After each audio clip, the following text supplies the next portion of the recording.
when I first came, Bill is one of the first people I ever met. When I first came to Kansas City in 1970, I worked at Channel 4. Bill and I worked together at Channel 4. I did the 5 o'clock sports, and he would come in and read the 10 o'clock sports, which I was responsible for getting ready. And being a young cub reporter, I thought I'd really put together a great show with all these scripts and the tapes and that type of thing.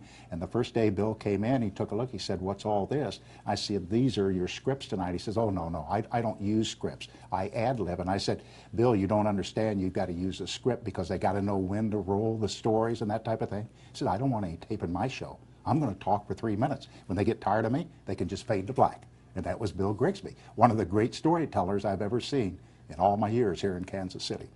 I mean, all news about telling stories, but sports, especially because there's so many big personalities that bring a lot of stories to the table. Yeah, really, and you know, he was one of the best, and he went back, you go back, Merle Harmon and Bill did the old Kansas City A's, and he had all kinds of stories. And then, of course, his great love was the Kansas City Chiefs, and he did the Chiefs games for years and years, sitting up in the booth with all the various announcers and Leonard Dawson, and you know, I mean, Kansas City was Bill Grigsby. That's what Bill Grigsby was all about. And I remember another story I want to tell you, Chris. Back in the 70s, they had the NAIA tournament at Municipal Auditorium downtown. And you had teams from all over the country coming here for the national event.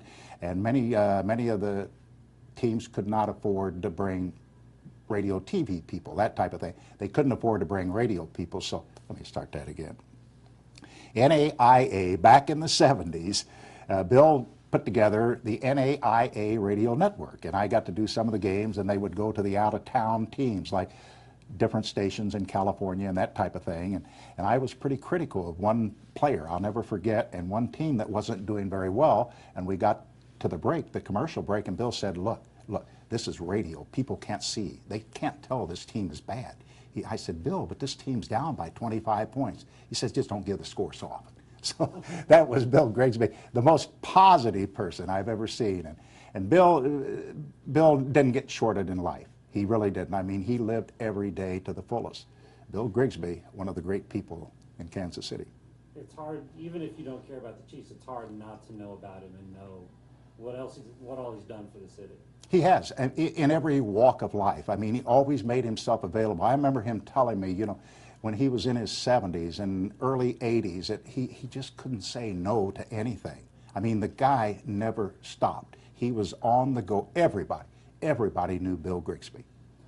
How would you say he formed that part of your career, or would you say anything? Just, you know, to be positive, have a positive outlook. Our business has changed a lot since the early days, since the days Bill was really, you know, when I think Howard Cosell kind of changed everything, the way sports was presented. It's you're more of a skeptical nature and that type of thing. It's so competitive.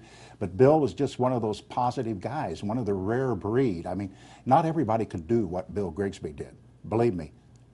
Did he mentor you at all in that part of your?